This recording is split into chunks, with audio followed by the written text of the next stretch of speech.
क्योंकि मैं टीचर हूँ और मेरा फर्ज बनता है कि मैं आपको थोड़ा सा सच्चाई बताऊं। तो मैं आपसे ये उम्मीद करूंगी बेटा, जब भी आप क्लास में आओ तो थोड़ा सीरियस एटीट्यूड के साथ आओ, बिकॉज समय बहुत कम है। तो सीरियसनेस के साथ आइए, सीरियस पढ़ाई करेंगे एंड आपको आपके लक्ष्य ड्रीम की तरफ ले जाएंगे।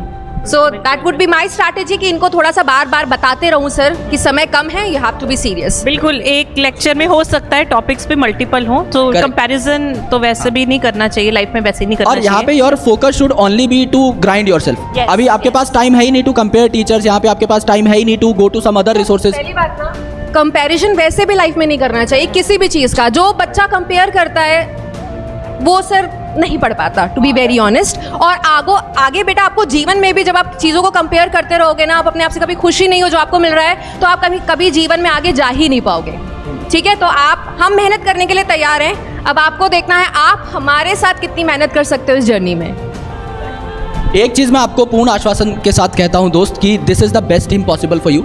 आपको याशिका मैम बॉटनी पढ़ाने वाली हैं, दीक्षा मैम आपको जूलॉजी पढ़ाने वाली हैं, डीवी ब्रो आपको फिजिकल केमिस्ट्री पढ़ाएंगे, हक्कानी सर आपको फिजिक्स पढ़ाएंगे। एंड उसके अलावा हमारे साथ 2 टीचर अभी हैं जो नहीं जुड़ पाए, योगेश जैन सर जो कि आपको ऑर्गेनिक केमिस्ट्री पढ़ाएंगे एंड हितेश सोपरा सर जो कि आपको इनऑर्गेनिक केमिस्ट्री पढ़ाएंगे। This is the best team for the time being. आपको इन पे पूरा का पूरा ट्रस्ट करना है। If you are coming to this batch, please make sure that you don't go to any other batch. You complete all the resources अच्छे तरीके से। जो मैम के सर के लेक्चर्स हैं उनको आप बाकायदा देखें, उनको अच्छे तरीके से आप एक बार रिवाइज करें।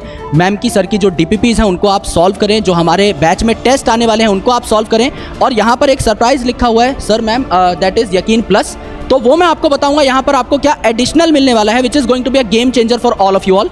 तो वहाँ पर इसको भी आप पूर्ण तौर पे इस्तेमाल करें, बिकॉज अगर आपके पास जितना कंटेंट है उसको भी आप अच्छे तरीके से पढ़ गए तो nobody can stop you from landing in a good medical college.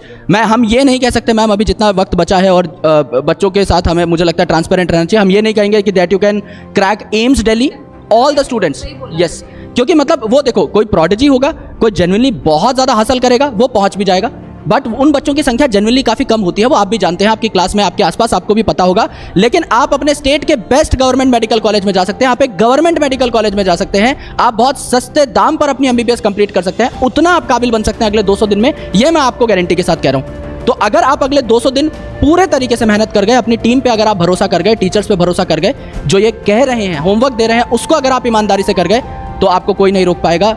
This is a real truth. इससे ज्यादा बड़ी बात मुझे नहीं लगता हमें से कोई भी टीचर आज क्लेम कर पाएगा। सर एक बात बोलना चाहूंगी, ये सब माइंडसेट की गेम है। अब अगर बच्चे ने जितनी जल्दी ये माइंडसेट बना लिया कि ये डेज हैं, ये टीचर्स हैं, जो बोलेंगे मैंने बस वही करना है, तो मुझे नहीं लगता कोई भी ताकत उनको रोक सकती है मेडिकल कॉलेज में पहुंचने के लिए। और इट कैन ऑल्सो भी पॉसिबल कि आप अपने ड्रीम कॉलेज में भी चले जाओ, क्योंकि बहुत बच्चों के बेसिक्स बहुत स्ट्रॉन्ग होते हैं 10th में, तो 11th थोड़ा बहुत पढ़ा होता है, 12th पढ़ा होता है, तो वो कर जाते हैं, प्रैक्टिस करेंगे, कर जाएंगे। So you have to make your mind right now. अभी करना पड़ेगा। अगर आपने माइंड नहीं बनाया, फिर आप इधर उधर करते रहोगे, सारी एनर्जी, सारा टाइम आप उसमें वेस्ट कर दोगे। अभी भी कुछ नहीं बिगड़ा है, अभी भी करने से आप इनफ कर सकते हो, क्योंकि 1.0 2.0 भी जो बहुत बच्चे लेते हैं उनके भी बैकलॉग्स होते हैं। ऐसी बात नहीं है कि जिसने पहले ले लिया वही आगे जाएगा। सो सबसे पहले आपको ये अपना निराशावादी कम करना पड़ेगा and you have to be more optimistic.